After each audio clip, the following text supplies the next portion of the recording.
윤석열 대통령, 본인이 원하는 대로 모든 정치가 흘러갔으면 했을 겁니다. 그런데 과연 이게 얼마나 갈 거라고 생각했을까요? 이제 환상은 끝이고요. 실전이 시작됐다고 보시면 됩니다. 최근에 대통령실이 김의겸 대변인을 명예훼손으로 고발하겠다고 밝혔지요. 이걸 과연 김의겸 대변인이 무서워하고 가만히 있을 거라고 생각했을까요?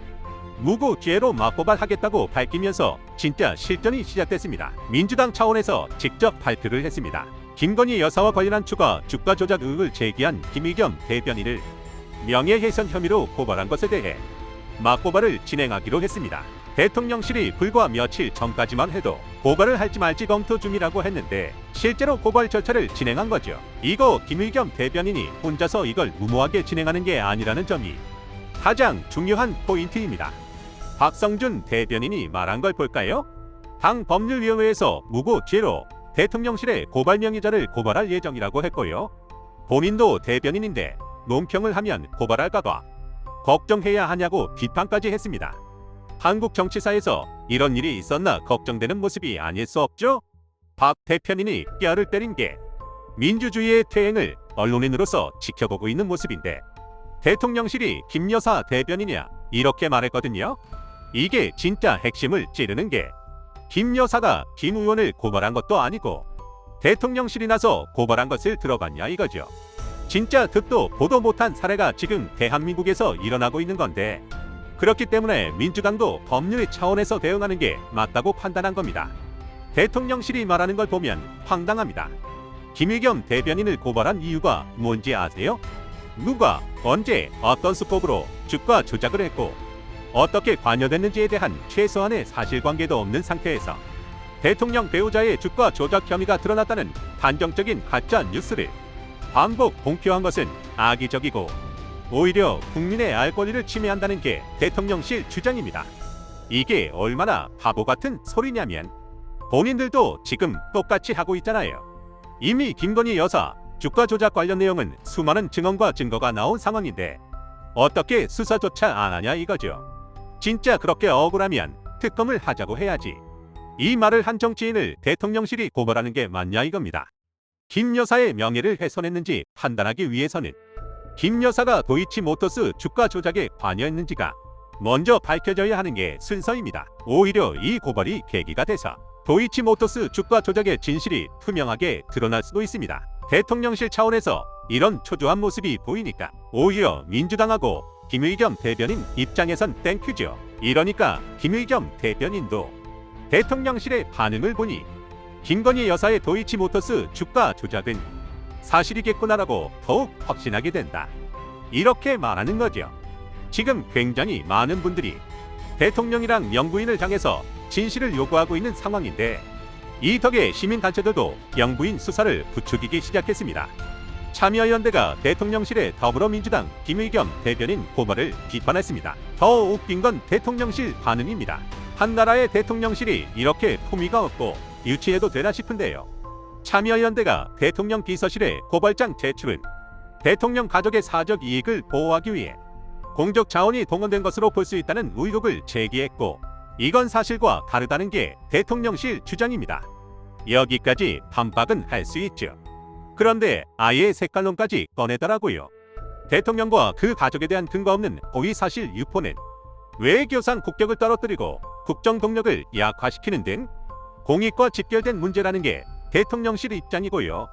국민의 알 권리와 국익을 위해 직접 대응하는 것은 당연하다고도 말했습니다. 자, 대통령실 의견대로 요청드립니다. 국민의 알 권리와 국익을 위해서 직접 대응하는 게 당연하면 김건희 여사에 대한 것도 직접 대응해 주시죠. 국민들은 영부인이 범죄를 저질렀는지 알 권리가 있고 이런 걸 제대로 바로잡아야 국익을 위한 일 아닌가요? 지금껏 국민적으로 문제가 되는 사안을 제3자의 재판에서 나온 일부 내용을 맥락과 다르게 짜기 위해서 스스로 의혹을 만든 전형적인 가짜 뉴스라고 단정 지을 수가 있냐 이겁니다.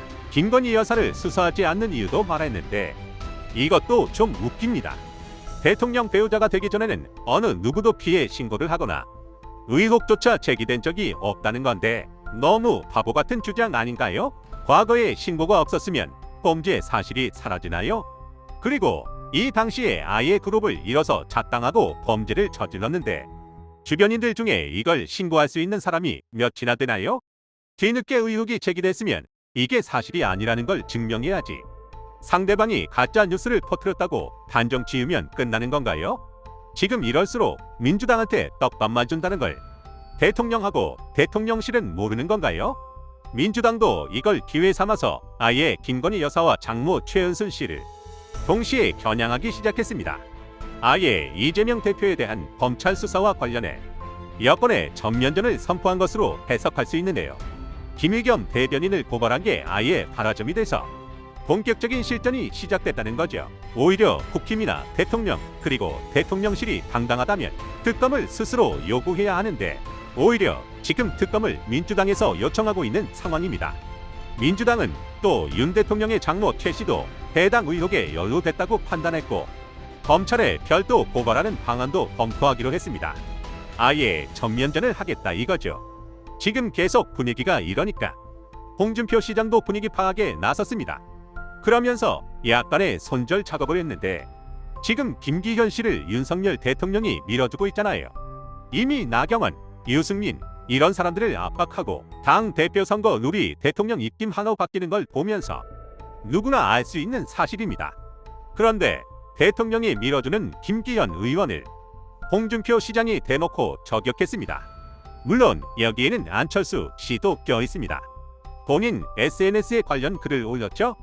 2017년 5월 탄핵 대선 당시 대선 후보 토론 때 안철수 후보가 내가 MB 아바타입니까? 라는 말로 문재인 안철수 양강 구도에 금이 가기 시작했다. 대선 후보 감으로서는 유치했고 부적절한 멘트였다. 이렇게 말했습니다. 그러면서 지지율 4%에 불과했던 망한 정당 출신인 제가 치고 올라가 2위를 했고 안철수 후보는 3위로 내려갔다. 당 대표 선거에는 전혀 도움도 되지 않는 부적절한 사진 한 장을 올린 사람이다. 그 사진을 비난하면서 총선 때라면 폭망했을 것이라고 유치한 비난을 하는 사람이 있다. 이렇게 비판했고요. 당 대표 선거라면 앞으로 나라와 당을 위해서 어떻게 하겠다는 거대 구상을 발표할 생각은 하지 않고 일회성 해프닝 사건을 두고 갑론을박하는 유치함은 참 봐주기 어렵다. 정신들 차려라 이렇게 말했습니다. 한마디로 김기현 씨도 당 대표감은 아니라 이거죠. 홍준표 시장이 가끔 옳은 말도 하는데 이번에도 정말 제대로 지적했다고 봅니다. 안철수 씨는 이미 수년 전부터 대통령감뿐만 아니라 제대로 된 정치인이 되기도 힘든 상황이라는 게 드러났고요. 김기현 씨는 애초부터 이런 큰 정치를 하기에는 부족한 사람이라는 게 알려진 사람입니다. 김기현이라는 이름을 처음 듣는 분들도 많을 겁니다. 지금 오죽하면 윤석열 대통령의 오른팔이자 윤핵관 중에서도 핵심이라 불리는 장제원 의원도 간을 보는 듯한 움직임을 보이고 있잖아요. 안철수 씨가 최근에 관련 내용을 언급했죠. 장제원 의원이 자신의 참모에게 전화해 고충을 털어놨다고 밝혔고 윤심이 김기현 의원에게 100%가 있다는 것은 사실 아닐 수도 있다는 게 주장입니다. 장제원 의원은 윤핵관이고 김기현 의원은 윤석열 대통령이 밀어주는 사람이 돼 안철수 씨한테 전화해서 고충을 털어놨다. 이건 윤핵관들 사이에서도 내분이 있다는 소리이기도 하고 김장 연대까지 했던 두 사람인데도 이런 말이 나온다는 건 윤 대통령의 리더십이 최악이라는 걸 대변하는 것이기도 합니다. 정치인들은 본인 이익을 무조건 계산할 수밖에 없거든요. 최근에 나온 여론조사를 보면 장제원 의원의 뜻을 충분히 해석할 수 있습니다. 국민의힘 전당대회 경선에서 안철수 의원의 지지율이 김기현 의원을 크게 따돌리고 앞서가고 있다고 합니다. 이게 무슨 말이냐면 국민의힘 지지자라고 해서 윤심만 따라가는 건 아니라는 거죠. 윤심이 이렇게 하락하게 된 이유는 너무 간단합니다. 대통령이 실수하는 것도 한두 번이죠. 애초에 정치를 안 해봤던 사람이기 때문에 초반에 한두 번 정도는 국민들도 눈 감아줄 수 있었을 겁니다. 사람이 실수할 수 있죠. 배워가는 과정에서 실수 안 하는 사람이 어딨나요? 그런데 지금은 이게 실수가 아니라 실력이라는 게 드러나고 있다는 게 가장 중요합니다. 외교 순방을 했다 하면 죄다 참사로 이어지고 그렇다고 국정 운영이라도 잘하면 말이 안 나올 텐데 이건 무슨 전두환 뺨치는 독재 정치를 하고 있잖아요. 최근에 아주 황당한 일이 생겼습니다. 최근에 10.29 참사 100일 추모제랑 관련해서 사건이 하나 터졌죠. 이 추모제를 하려고 광화문 광장 사용 신청을 했는데 사용을 불허했다고 합니다. 이유가 황당합니다. 먼저 신청한 단체가 있기 때문에 그렇다고 합니다. 유족 입장에선 황당하죠. 시간이 겹치는 것도 아닌데 왜 불가 통보를 했냐 이겁니다. 그러면서 서울시는 KBS 핑계를 대더라고요. KBS가 오전 8시부터 오후 6시 사이에 광화문 광장에서 촬영을 한다고 사용 신청을 해놨다고 하는데요. 문제는 유족협의회가 직접 KBS랑 이야기를 나눈 결과 오전 중으로 대부분 마무리될 수 있다는 답변을 받았다는 거고, 서울시는 그럼에도 최소한의 조율 의지도 보이지 않고 있다는 겁니다. 집회의 자유가 있는 나라에서 이렇다 할 이유도 없는 상황에 왜 이걸 거부하는 건지 이해할 수가 없죠. 대통령이랑 대통령실이 스스로를 불리하게 만들고 있다는 걸 언제쯤 깨달을지 궁금했습니다. 그런데 이쯤 되면 이 사람들은 전혀 이런 생각을 할 수 없는 지능이라는 걸 이번 기회를 통해 제대로 알 수 있었고, 스스로 몰락하는 걸 지켜보기만 하면 되지 않을까 싶습니다. 오늘 내용은 여기까지입니다. 긴 영상 시청해 주셔서 감사합니다. 유익하셨다면 구독과 좋아요 한 번씩 부탁드립니다.